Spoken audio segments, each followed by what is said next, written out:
Be me. 24-year-old feminine, gender studies minor, very online feminist. Been dating this guy Ryan for 3 years, met in college. He was great at first, supportive, listened to my rants about patriarchy, came to the Women's March with me, read the articles I sent him, thought I found a good one, an actual ally. Fast forward to 6 months ago. We're living together, both graduated, working jobs. I'm at a nonprofit, he's doing software development. Things have been tense lately, but I blame it on capitalism and stress. One night I'm ranting about something I saw on Twitter. Some guy said women aren't funny. Standard misogynist bullshit. Can you believe this? It's 2024 and men still think. Ryan's on his laptop, barely listening. Ryan, are you even paying attention? Yeah, guy's an idiot. What do you want me to say? I want you to engage. This is important. I've been engaging for 3 years. I'm tired. Tired of what? Feminism? Tired of the same conversation every single night. I'm pissed. He's dismissing me. Maybe if the patriarchy didn't exist, we wouldn't have to keep talking about it. He closes his laptop, looks at me. Do you even hear yourself anymore? What's that supposed to mean? Nothing. Forget it. He goes to bed early. I stay up posting about men who don't listen.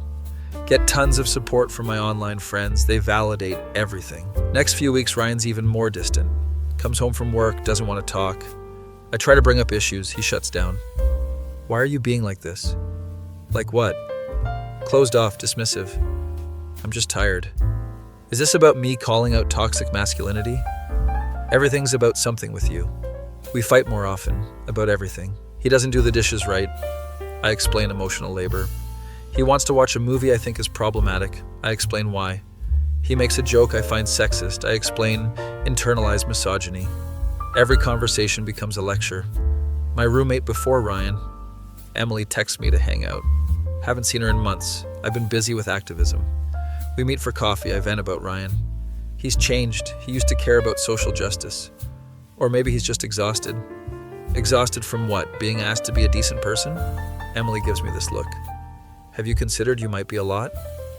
A lot? I'm advocating for equality. You're advocating constantly. That's different. Feel betrayed. Even Emily doesn't get it. Cut the coffee short. Post about performative allies online. Month later, Ryan sits me down. We need to talk. My stomach drops. I know this tone. I don't think this is working anymore. What? Because I have principles? Because everything is a battle. Every single thing. Life is a battle when you're fighting oppression. I'm not oppressing you, I'm your boyfriend. You're a man in a patriarchal system you benefit from. There it is, I'm just a man, just the enemy. I didn't say that. You didn't have to, you've been saying it for months. We go back and forth, it gets heated.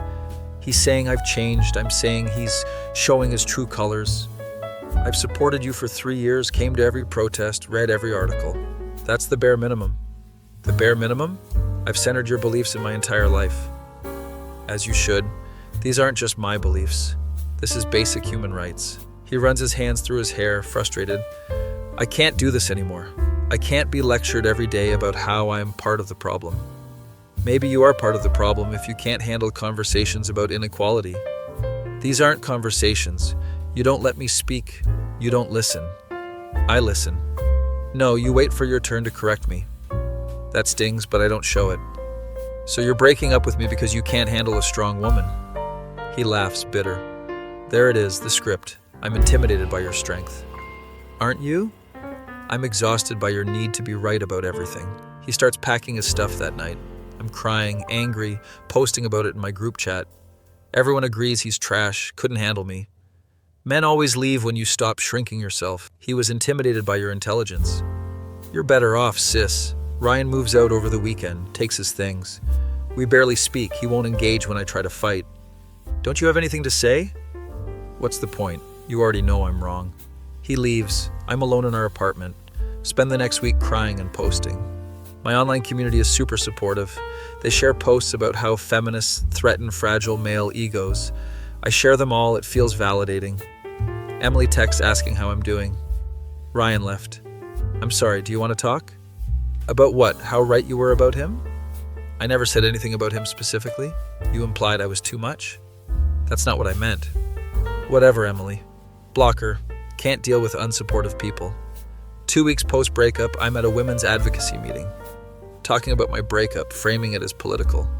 He couldn't handle that I wouldn't be submissive. Everyone nods, shares similar stories. But this one older woman, Margaret, she's quiet. After the meeting, she approaches me. Can I offer some perspective? Sure. I've been in activism for 40 years, seen a lot of relationships end. Okay? Sometimes the personal is political, sometimes personal is just personal. I don't understand. Not every relationship ending is about feminism. Sometimes it's about compatibility. Feel defensive, but she's a respected activist. He left because he couldn't handle my views. Did he say that, or is that what you decided it meant? Think about it. Don't answer. She pats my arm. Just something to consider. Goes home, her words stick with me. Look through old texts with Ryan. The early stuff is sweet, he's engaged, asking questions. But then I notice my message is getting longer, more lecturing. His response is getting shorter, more agreeable without substance. You're right, babe. That makes sense. I didn't think of it that way. He stopped engaging, started just agreeing to end conversations. Month passes, I'm still posting about the breakup. Someone sends me a Reddit post. My girlfriend calls everything I do misogyny. It's not about me, different details, but the comments are brutal. She's exhausting. Run.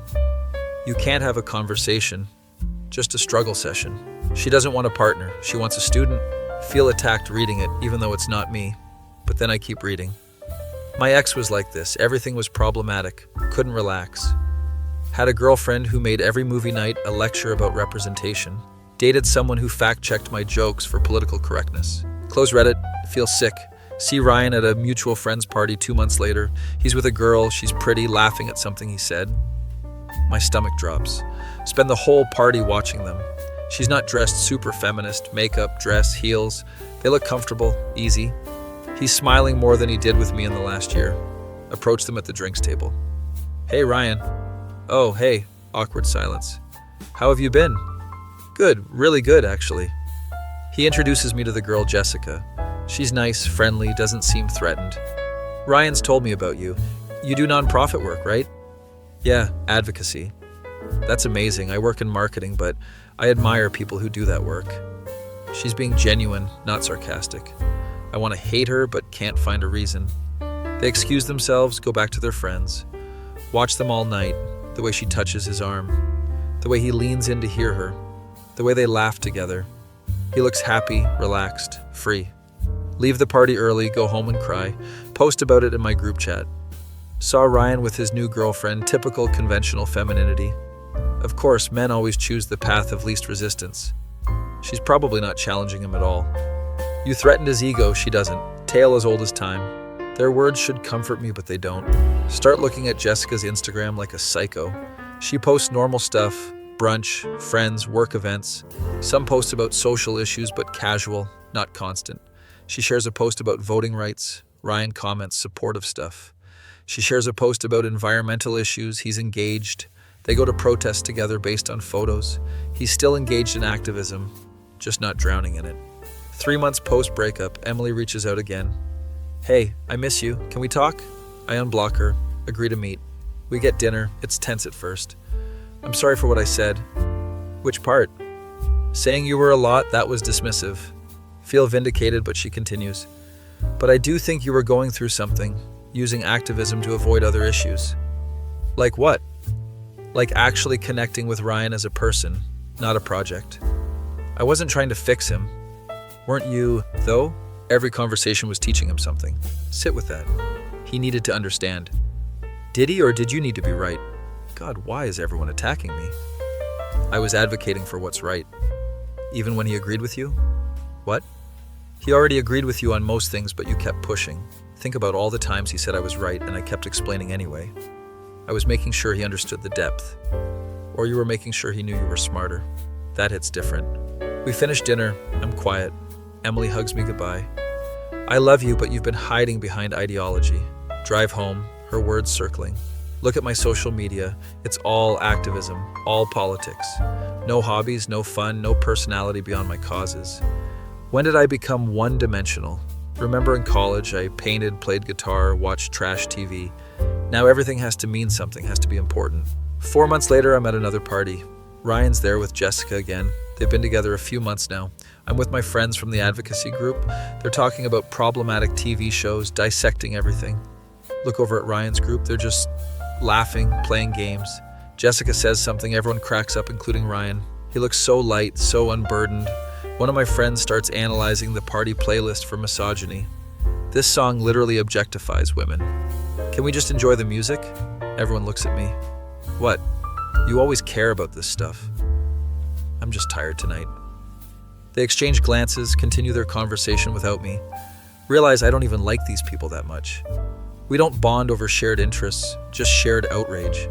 End up talking to some random guy about movies. He mentions liking this one film. I start to explain why it's problematic. Catch myself mid-sentence. Actually, you know what? I liked parts of it too. He seems relieved. Right? Not everything has to be perfect to enjoy. We have an actual normal conversation. It feels weird, almost wrong, like I'm betraying something, but also kind of nice. Later that night, Ryan's getting another drink. We end up next to each other. Jessica seems great. She is. Silence. You look happy. I am. More silence. Can I ask you something? He tenses. Sure. Did I really lecture you that much? He softens a bit. You want the honest answer? Yeah. Everything was a lesson. Every conversation was me being wrong about something. Even when you agreed with me? Especially then, you'd keep explaining until I understood it your exact way. I didn't realize. I know you didn't. That's part of why I left. I thought you left because you were intimidated. He actually laughs. I wasn't intimidated, I was exhausted. What's the difference? Intimidated means I was scared of you. Exhausted means I was tired of walking on eggshells. That distinction matters. I never wanted you to feel like that. I know you were trying to make the world better, but I made us worse.